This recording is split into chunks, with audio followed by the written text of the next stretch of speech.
예, 안녕하십니까. 저는 식약처 세포유전자 치료제과 박송희 주무관입니다. 예, 오늘 저는 세포치료제와 유전자 치료제 품질 자료 준비에 대해서 말씀드리도록 하겠습니다. 예, 다들 잘 알고 계시는 것처럼 의약품의 품목 허가를 신청하시기 위해서는 여러 가지 자료가 필요한데요. 예, 품질 자료, 또 비임상 자료, 임상 자료, 또 GMP에 관한 자료, 위해성 관리 계획에 대한 자료, 이런 여러 가지 자료들이 필요합니다. 근데 이런 자료들은 아시는 것처럼 이제 순식간에 만들어지는 게 아니고 연구 단계, 비임상 단계, 임상 시험 단계 이렇게 수년에 걸친 연구 개발 단계를 거치면서 준비가 되는 것인데요. 품질 자료도 마찬가지로 이제 기초 연구하실 때부터 비임상, 임상 시험 하시는 동안 계속 이제 그러니까 점진적으로 준비하시고 축적을 해 주셔야 되는 부분이 있습니다. 오늘 오신 분들께서는 이제 대부분 임상 시험 승인 신청을 준비하고 계시는 분들이신 걸로 알고 있어서 오늘은 이제 임상 시험 승인 신청을 위해서 필요한 품질 자료 요건이 어떻게 되는지 부분을 말씀드리도록 하겠습니다. 예, 그래서 임상시험에 대해서는 저희 의약품 등의 안전에 관한 규칙 제24조의 임상시험 승인 신청 시에 필요한 제출자료 요건에 대해서 기재가 되어 있습니다. 보시면은 이렇게 여러 가지 자료들이 요구가 되고 있는데요.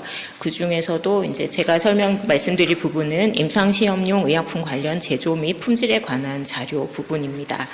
그래서 이 자료가 이제 임상시험용 의약품 관련된 제조 및 품질에 관한 자료가 어떤 것인지는 이 임상시험용 의약품 등 안전에 관한 규칙의 하위 규정인 의약품 임상시험 등 계획 승인에 관한 규정에 설명이 되어 있는데요. 이제 잘 아시는 것처럼 이제 일반적으로 저희가 CMC 자료라고 부르는 것들입니다. 그래서 제조 방법이나 특성 분석, 그다음에 시험을 어떻게 할 것인지에 관련된 그런 자료들입니다. 그래서 임상시험 등 계획 승인에 관한 규정을 보시게 되면 이제 저희 제조 및 품질에 관한 자료가 어떤 것인지가 설명이 되어 있고 별표 3으로 품질 문서 작성 방법이라는 게 있는데요. 거기 보시면 이제 필요한 자료들의 목록과 해당 내용에 기재돼야 될 자료들이 어떤 것인지가 이렇게 설명이 되어 있습니다. 그래서 이 별표 3을 참고로 하시면 이제 준비하셔야 될 자료의 목록과 어떤 내용인지를 참고하실 수가 있으십니다. 특히 또 세포치료제하고 유전자 치료제는 품목허가 신청을 하실 때 CTD 양식으로 자료를 준비를 하셔야 되는데요. 그래서 이제 이 CTD 자료를 이제 작성하시려고 보면 사실 좀 하셔야 될 일이 많으시다고 하시더라고요. 근데 임상시험 준비하실 때부터 이 별표 3 양식을 사용하시게 되면 이 별표 3 양식이 CTD 모듈 3하고 거의 같은 목차로 구성이 되어 있기 때문에 이 임상시험용 IND 자료를 준비하실 때부터 이 양식을 사용하시고 그 이후에 제조 방법이 변경되거나 기준 및 시험 방법이 변경될 때마다 기존에 작성해 놓으신 별표 3에서 수정과 업데이트를 이제 진행하시게 되면 이제 품목 허가 신청 시에 모듈 3 작성을 이제 더 수월하게 하실 수가 있으십니다. 먼저 제조 방법 작성을 보시게 되면요. 제조 방법은 이제 공정 단계별로 각각의 공정에 사용되는 원료, 시약 어떤 것들인지 그리고 해당 공정에서 어떻게 공정이 수행이 되는지 그다음에 공정 중 시험 항목은 어떤 것이 있고 제조원은 어느 곳이고 또 직접 용기의 재질과 규격은 어떻게 되는 것인지 등등을 이제 표 양식으로 작성을 해주시면 됩니다. 지금 보시는 것은 이제 세포치료제 제조 방법 작성 예시인데요. 예, 세포치료제 제조 방법 작성해 주실 때는 이제 공여자한테서 세포 채취하는 과정부터 그 이후 전 과정에 대해서 작성을 해주시면 됩니다. 지금 예시는 이제 이렇게 세포 채취, 수집 동결, 배양, 이런 식으로 구성이 되어 있는데 혹시라도 이제 세포 은행을 세포 은행을 만드실 경우에는 세포 채취하셔서 그 세포 은행은 어떻게 제조했고 그 세포 은행 이후에 또 배양은 어떻게 했고 이런 전 과정에 대해서 작성을 해주시면 됩니다. 그 세포 치료제는 무균 제제인데 이제 앞에서 이제 오전 세션에서 말씀해 주신 것처럼 뭐 최종적으로 멸균이나 여과가 불가능하기 때문에 공정중 시험으로 무균 시험을 자주 수행해 주셔야지 이제 최종 이 제품의 무균성을 확보할 수 있기 때문에 무균 시험은 가급적 이제 여러 번 수행하시는 것이 바람직하다고 생각합니다. 지금 보시는 것은 이제 유전자 치료제의 제조 방법 작성 예시를 보여드리고 있는데요. 동세포주 제조부터 이제 MCB, WCB 제조하신 거 그 이후에 뭐 배양과 정제해서 포뮬레이션 하시는 단계까지 이렇게 전 과정에 대해서 작성을 해주시면 됩니다. 이거는 뭐 플라즈미드 제품의 예시라고 보시면 될 것 같고 제품의 특성에 따라서 이제 바이러스 시드가 있으신 경우에는 바이러스 시드 제조하시는 과정이라든지 그리고 뭐 엑스비보 유전자 치료제일 경우에는 앞에서 보셨던 그 세포 치료제와 마찬가지로 그 엑스비보 그러니까 유전자 치료제 파트 이외에도 그 세포를 어떻게 채취해서 어떻게 프로세싱 하시는지 그런 부분이 모두 포함되게 작성을 해주시면 됩니다.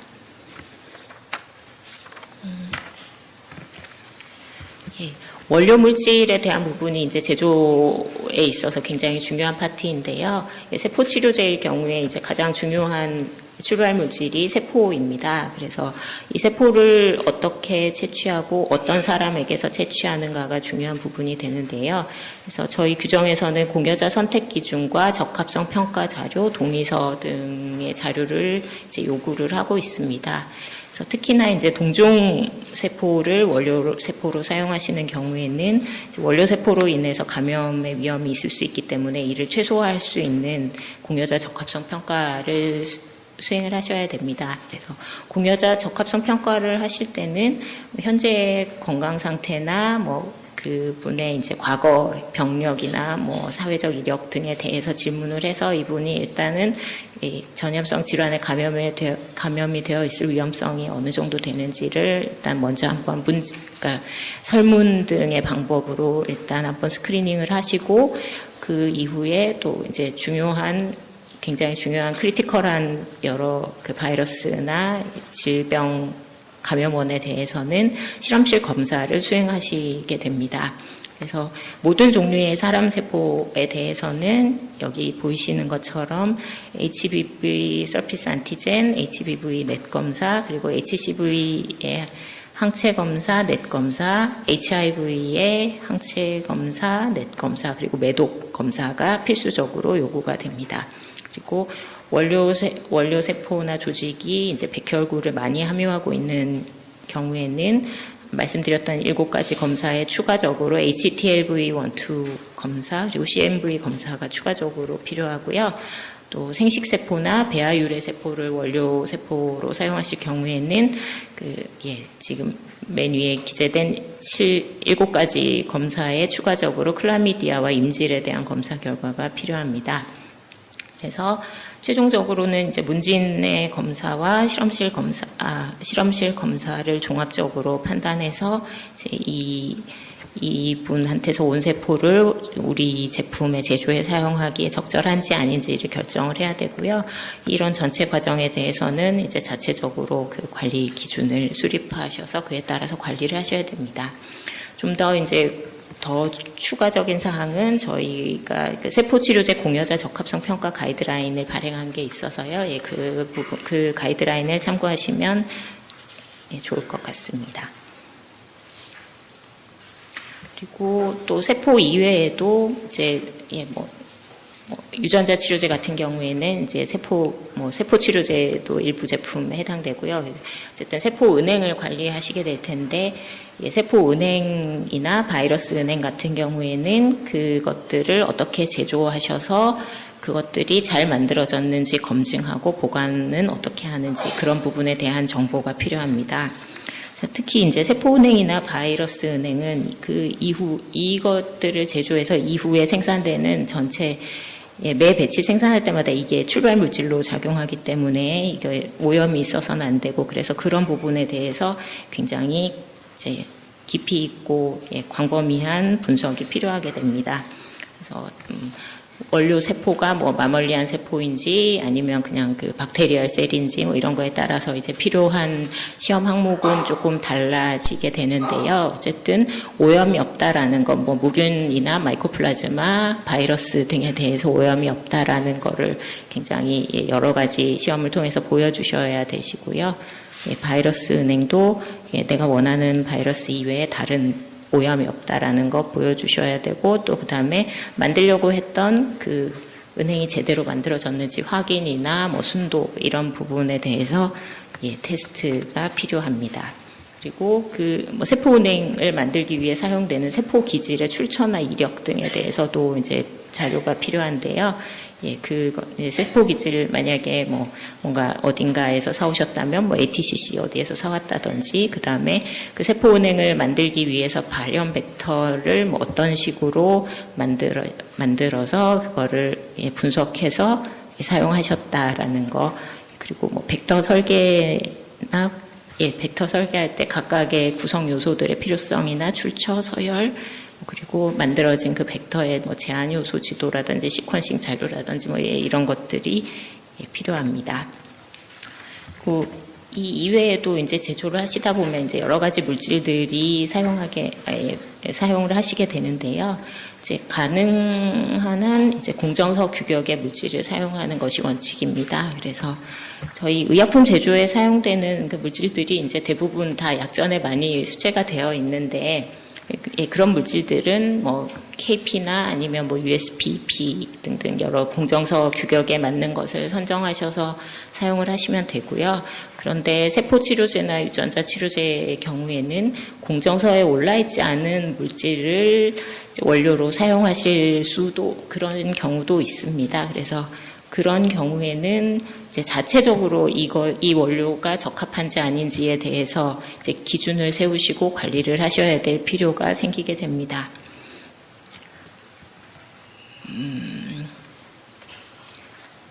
그래서 뭐 이제 제일 많이 사용하시는 게 뭐 배지 종류, 뭐 DMEM 이런 것들 이제 판매하는 걸 사용하시는 경우가 있는데, 그런 것들은 약전에 수제가 되어 있지 않으니까 어떤 제품을 선정해서 사용하는 게 적절한지 이제 미리 이제 검토가 필요한 부분이 되겠고요.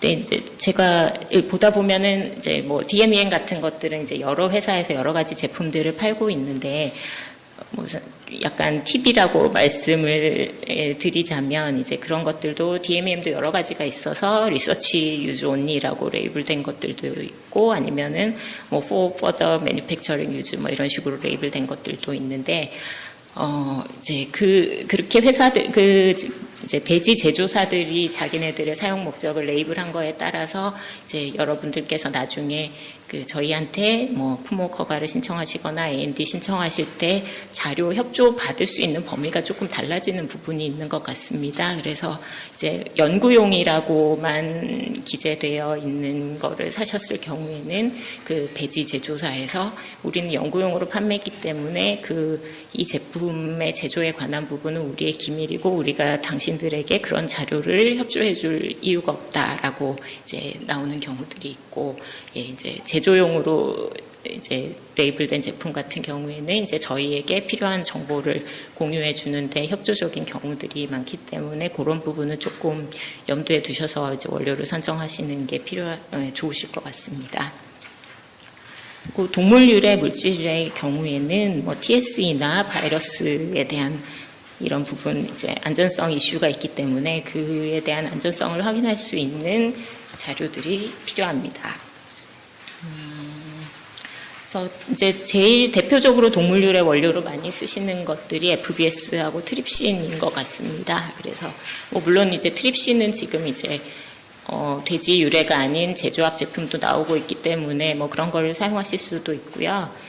근데 만약에 동물 유래의 FBS나 트립신을 사용하신다고 하시면 이제 FBS하고 트립신의 경우에는 USP나 EP에 수제가 되어 있습니다. 그래서 거기에서 요구하는 바이러스 이제 스크리닝 항목들이 있습니다. 그래서 그런 거를 만족하는 제품인지 예, 확인을 해보시고 선택하는 것이 예, 좋으실 것 같습니다.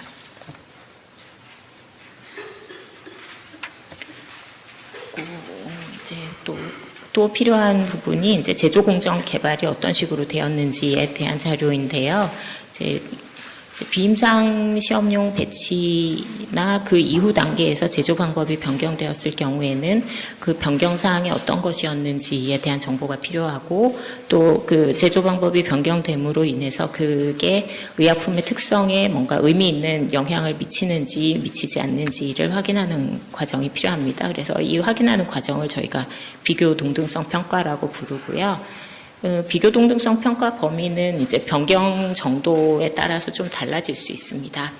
일반적으로는 이제 뭐 특성 분석, 배치 분석 결과, 안정성 결과 이 정도, 그러니까 품질 자료 수준에서 이제 비교 동등성 평가를 수행하게 돼 있는데 이제 이걸로 봤을 때 이 결과로 봤을 때 그러니까 변경 전과 변경 후가 동등한지 아닌지를 판단하기가 어려울 경우에는 추가적으로 비임상이나 임상시험, 임상자료 결과가 필요할 수도 있습니다. 또 이제 변경이 아주 마이너한 경우에는 뭐 이렇게 안정성 결과가 이제 요구되지 않을 수도 있고, 예, 그것은 이제 변경의 정도에 따라서 필요한 자료 수준은 달라지게 됩니다. 네. 예, 비임상 시료를 준비하실 때 아직 이제 GMP 시설이 완공되지 않으셨거나 아니면 뭐 여러 가지 이유로 인해서 이제 임상시험용 의약품의 제조소하고 비임상 시료를 이제 다른 곳에서 제조하시는 경우들이 가끔 있는데요. 예, 이럴 경우에 이제 비임상 시험 결과를 인정하기 위해서는 비임상 시험용 그 시료와 임상시험용 의약품의 비교 동등성이 인정이 돼야 됩니다. 그래서 예, 이럴 경우에는 비교 동등성 자료를 제출을 해 주셔야 되고요.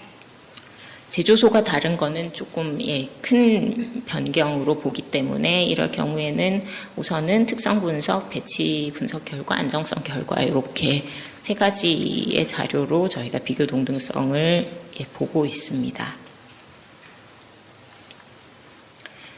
예, 특성 분석은 이제 제조 공정을 설정하시게 된 근거라든지 이제 최종 제품이 어떤 특성을 가지고 있는지를 분석을 하는 과정입니다. 그래서 뭐 지금 이거는 이제 제가 예시로 보여드린 거지만 각각의 제품별로 그 제품의 특성에 맞게 예, 특성 분석이 수행되어야 될 항목이 다를 수 있고요. 뭐 이제 여기 예시로 보여드린 거는 이제 세포 치료제이기 때문에 세포를 뭐 개대별로 배양하시면서 그 배양 특성에 관한 PDT나 PDL 등의 자료가 일단 기본적으로 요구가 되고 혹시라도 뭐 싱글셀 제품 형태가 아니라 뭐 3차원 배양을 하신다거나 하게 되면은 뭐 세포 성장을 PDL, PDT가 아니라 또 다른 식으로 3차원 특성에 맞게 그 특성 분석을 하셔야 될 수가 있습니다. 그리고 또 이제 제품이 이제 배양을 하게 되면 뭐 PDT, PDL 등의 이제 생장 특성을 통해서는 이제 이 제조 정해진 제조 공정 동안 뭐 세포의 노화라든지 뭔가 세포에 문제가 생기지 않는지 이런 부분을 이제 간접적으로 볼 수 있고요. 또 유전학적 안정성을 통해서도 이제 이 제품이 배양 과정을 거치면서 혹시 그러니까 염색체 이상이 생기지 않는지 이런 부분을 확인할 수 있게 되고요. 또 세포의 특성을 볼 수 있는 뭐 보기 위해서 뭐 표면학원 분석, 뭐 유전자 발현 분석, 단백질 분석 등등 이제 내 제품의 작용 기전과 뭐 특성을 알 수 있는 여러 가지 다양한 방법들을 동원해서 특성 분석을 수행해 주시면 됩니다. 그래서 이 특성 분석을 하다 보면 이제 나중에 이제 매번 배치를 제조하실 때마다 기준 및 시험 방법으로 설정해서 관리해야 될 항목이 어떤 것인지 이제 이런 특성 분석을 통해서 그 항목들을 이제 뽑아낼 수 있게 됩니다.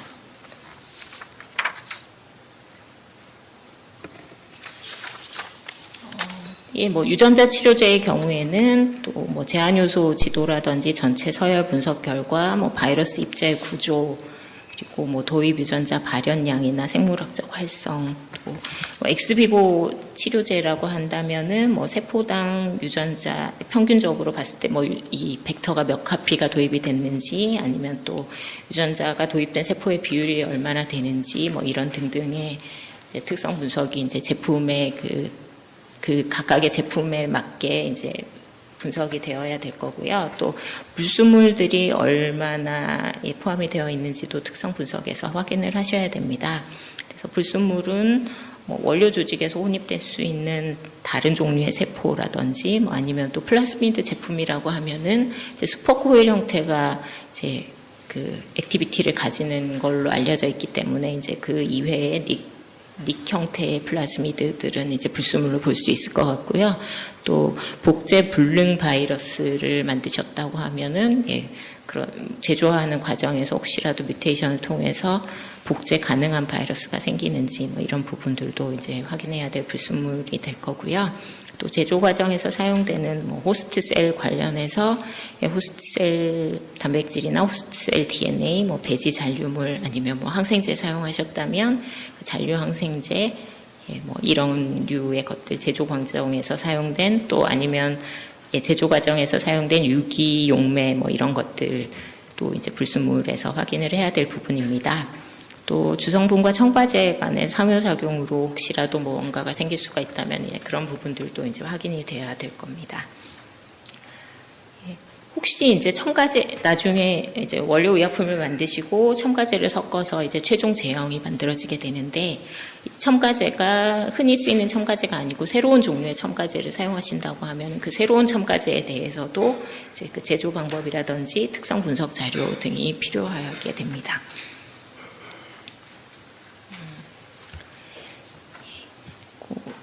원료 약품의 분량은 최종 완제품에 포함된 성분에 대해서 작성을 하시게 되는데요. 뭐 제가 이제 예시로 작성을 해봤는데, 뭐 이렇게 전체 단위는 그 용기와 그 부피를 포함해서 뭐 한 바이알 중 아니면 한 프리필드 실린지 중 뭐 이런 식으로 작성을 해주시면 되고, 토탈 볼륨이 얼마인지도 전체 단위에 포함이 돼야 됩니다. 그리고 세부 구성으로 각각의 원료의 배합 목적과 원료 명칭, 규격, 분량, 단위, 원료 제조사명까지 작성을 해주시면 됩니다. 그래서 혹시라도 뭐 주사침 같은 것들이 포함되게 된다고 하면 내 주사침도 첨부물로 해서 여기에 기재를 해주셔야 되고요. 약전 규격의 물질을 사용하실 경우에는 뭐 생리식염 주사액 KP 아니면 뭐 USP 이런 식으로 작성을 해주시면 되고, 약전 규격이 아닌 물질을 쓰실 경우에는 규격은 별규라고 기재해 주시고, 이 별규 파일을 별도로 작성을 하셔서 어떤 시험을 수행하시는지, 그래서 그 시험에 적합한 기준은 어떤 것인지를 작성을 해주셔야 됩니다. 그래서 이게 이제 그 별첨 규격 파일 예시로 제가 예시인데요. 이렇게 명칭을 적어주시고, 그다음에 수행하시는 정의 간단하게 기재해 주시고, 그다음에 수행하시는 시험 항목에 대해서 시험 방법과 기준을 작성을 해주시면 됩니다.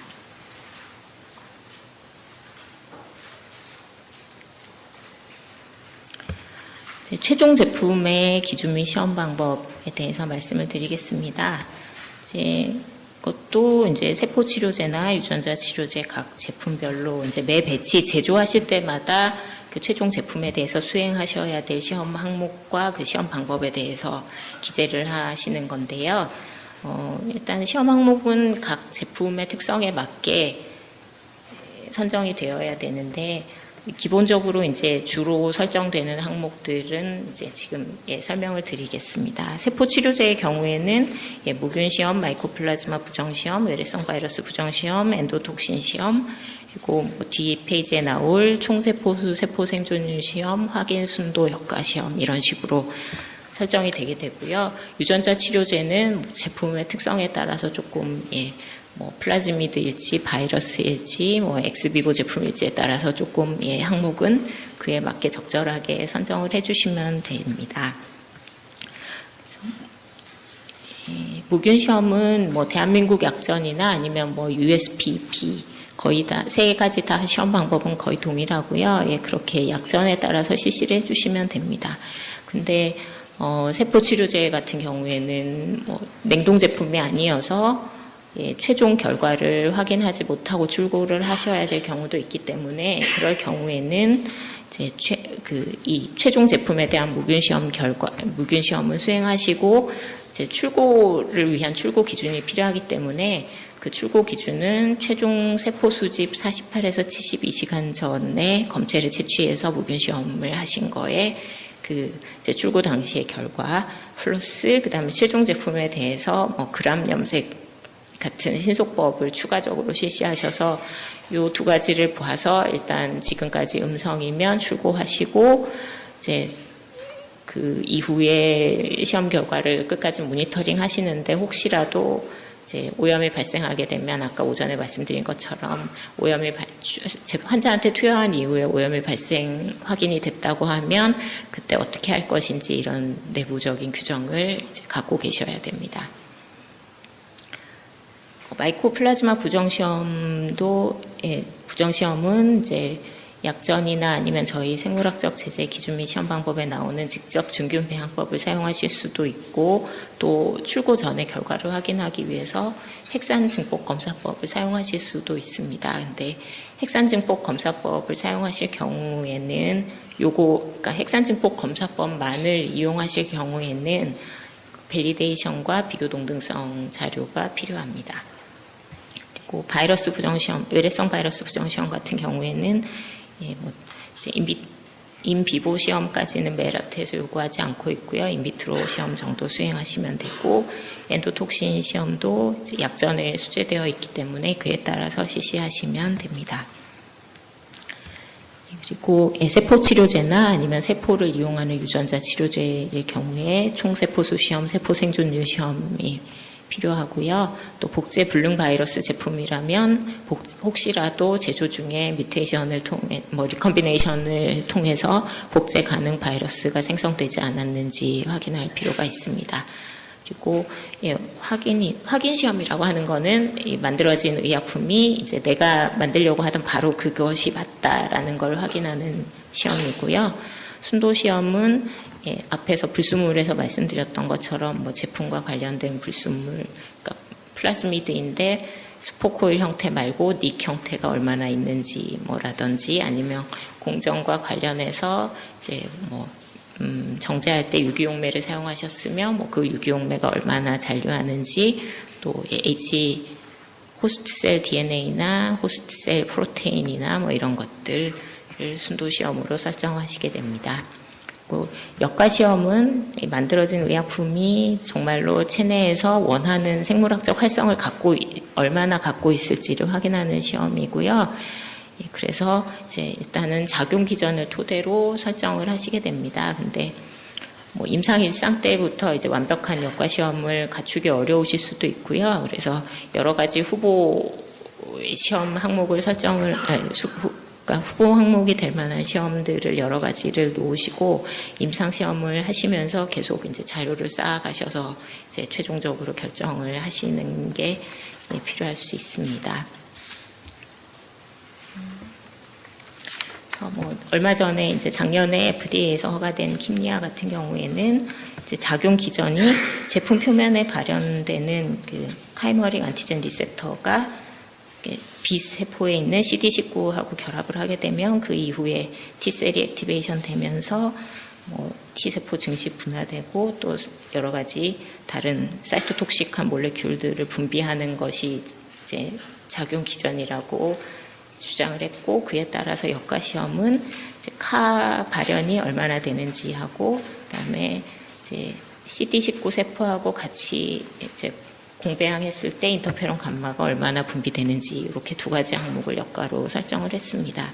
그래서 확인 순도 역가 같은 경우에는 그러니까 한 가지만으로 설정하시는 경우는 좀 드물고요. 그러니까 한 가지 시험이 그 제품의 모든 특성을 설명해주기 어렵기 때문에 확인 시험도 두 가지, 세 가지, 역가 시험도 두 가지, 세 가지 이런 식으로 여러 가지 시험을 설정하시는 경우가 많습니다.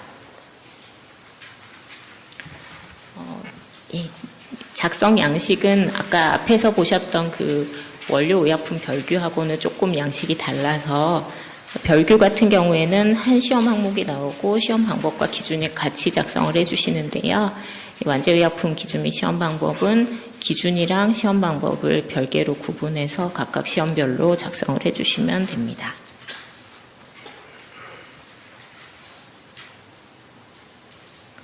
안정성 시험 같은 경우에는 이제 크게 장기 보존 시험, 가속 시험, 가혹 시험 이렇게 세 가지로 나눌 수가 있는데요.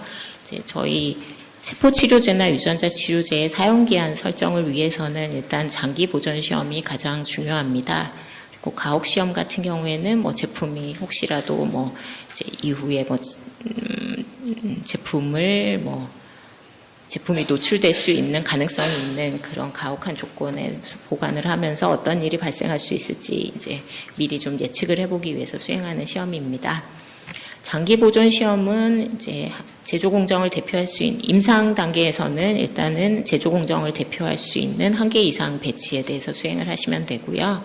시험 항목은 저희 0, 3, 6, 9, 12, 18, 24, 36, 48개월 이런 식으로 수행을 하시면 되고, 혹시 이제 세포치료제 경우에 굉장히 사용 기한이 짧을 걸로 예상이 된다고 하시면 그때는 해당 제품의 그 사용 기한에 맞게 이제 적절하게 시간을 계획을 하실 수가 있습니다. 그 시험 항목은 기준 및 시험 항목에 설정된 전 항목에 대해서 수행하시는 것이 원칙이고, 혹시라도 어떤 시험은 전체에 대해서 하지 않고 뭔가 조정을 할 필요가 있다고 하면은 타당한 근거를 제시하시고 조정을 하실 수 있습니다. 그래서 예를 들어서 무균 시험 같은 경우에는 매 타임 포인트마다 수행하지 않고 1년 단위로 수행하겠다. 이런 그게 이제 오염이 돼서는 안 되긴 하지만 이거는 안정성을 직접적으로 보여주는 부분은 아니기 때문에 그런 항목의 경우에는 근거에 따라서 조금 시험 시기 같은 것 부분을 조정하실 수가 있습니다. 그래서 임상시험용 의약품이기 때문에 사실 며칠짜리 이제 사용 기한이 3일, 이틀 이런 경우에는 그다지 어렵지 않으실 텐데 48개월 안정성 이렇게 계획하시고 계실 경우에는 임상 일상 때부터 그 전체 기간에 대해서 안정성 자료를 확보하시기가 어렵습니다. 그래서 임상시험 승인 때는 저희가 사용 기간을 2가지 방법으로 인정을 해드리고 있는데요. 일단 첫 번째로는 그냥 사용 기간을 신청하시는 거고, 두 번째는 연장된 사용기간이라는 게 있습니다. 그래서 첫 번째 사용기간 같은 경우에는 현재까지 수행된 안정성 시험 결과 자료를 제출하시면 그게 9개월까지 안정성 자료가 있다고 하시면 그 9개월까지 인정이 되는 경우입니다. 그래서 사용기간은 제조일에서 플러스 9개월에서 이제 사용기간 언제까지 이런 식으로 인정이 되게 되고요.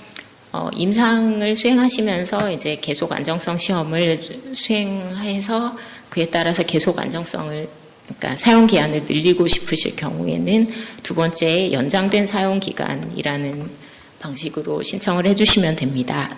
이 경우에는 이제 신청서에 작성하셔야 될 사용 기간은 제조일로부터 최대 땡땡 개월, 안정성 시험 계획서에 따라 자체 검사 이렇게 작성을 해주시면 되고요.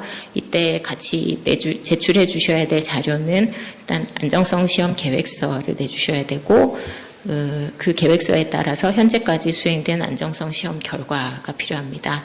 그리고 안정성 이행 서약을 제출해 주셔야 되는데요. 이 이행 서약에는 내가 1번에 제출한 계획서대로 앞으로 안정성 시험을 수행하겠다라는 내용과 그다음에 사용 기한을 어떤 식으로 연장할 것인지 그 계획에 대한 설명이 필요합니다. 그래서 저희가 인정을 해드리고 있는 부분은 현재까지 갖고 계신 안정성 시험 결과의 2배 이내, 최대 12개월 이내까지 연장하는 걸 인정을 해드리고 있습니다. 그래서 지금 현재 9개월까지 안정성 자료가 확보된 상태라고 하시면 9의 2배는 18개월이 되겠죠. 그래서 이제 일단은 18개월까지는 이제 레이블에 기재를 하실 수가 있습니다.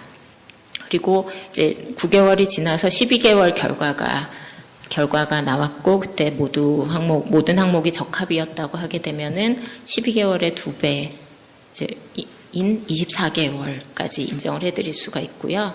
이제 18개월 결과가 나오게 됐다고 하면 18개월의 2배는 36개월이 되는데 최대 12개월 이내까지만 인정을 해드릴 수 있기 때문에 이제 18 플러스 12 해서 30개월까지를 사용 기한으로 인정을 해드릴 수 있습니다. 이런 식으로 이제 안정성 시험이 진행되면서 이제 계속 사용 기한을 늘려가시는 방법이 가능하고 이 경우에는 이제 이 사용 기한 연장은